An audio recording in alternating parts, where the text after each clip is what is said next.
কথাটা শোনা মাত্র একটা চাপা ভয়ের গুঞ্জন ভেসে ওঠে গ্রামবাসীদের মধ্যে। স্পষ্ট লক্ষ্য করলাম প্রধান নৃপতিবাবুর আড়ষ্ট পা দুটো খানিক পিছিয়ে গেল যেন। দমচাপা পরিবেশটায় শুনতে পেলাম সেই গলাটা, বেঁধে দেব কবচখানা কলসির মুখে, থাকবে সুখে গায়ের মানুষ। আমি মরলে যাসগে আমার ভুলে, কাঁদবি না কেউ করে নয়ন হাপুস।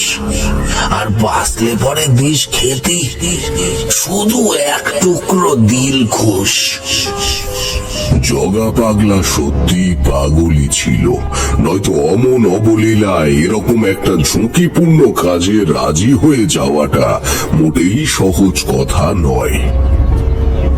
যাই হোক, নৃপতিবাবুর শতেক অনুরোধে গিয়ে উঠলাম তার বাড়িতে। তবে ওই এক শর্তে, জগা পাগলাকে আমার সঙ্গেই থাকতে দিতে হবে। উনি অবশ্য কোনো আপত্তি করলেন না, মেনে নিলেন সহজেই। ওনার বাড়িতে পৌঁছে স্নানের পর স্বল্প আহারাদি সপাক করে গ্রহণ করলাম। জগাও প্রসাদ পেল বটে। তখন আমার বয়স অতি অল্প, সিদ্ধি লাভের আশা তখনও পূরণ হয়নি।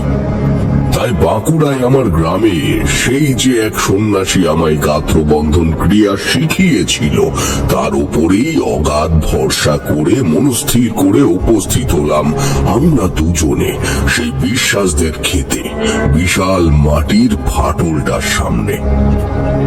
দেখলাম শুধু আমরাই নই, কিছু গ্রামবাসীও ক্ষেতের এদিক ওদিক দাঁড়িয়ে আছে। তাদের চোখে মুখে খেলে বেড়াচ্ছে আতঙ্ক আর কৌতূহলের এক অদ্ভুত মিশেল।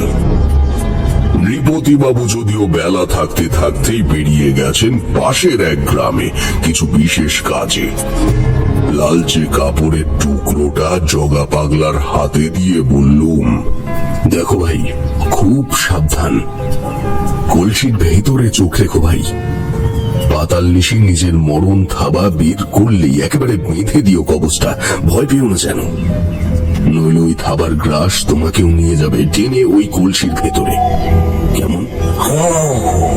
কথাগুলো শুনে জগার দেওয়া সারায় তেমন ভরসা জাগলো না আমার মনে। বুঝলাম এবারে সে সত্যি ভয় পেয়েছে।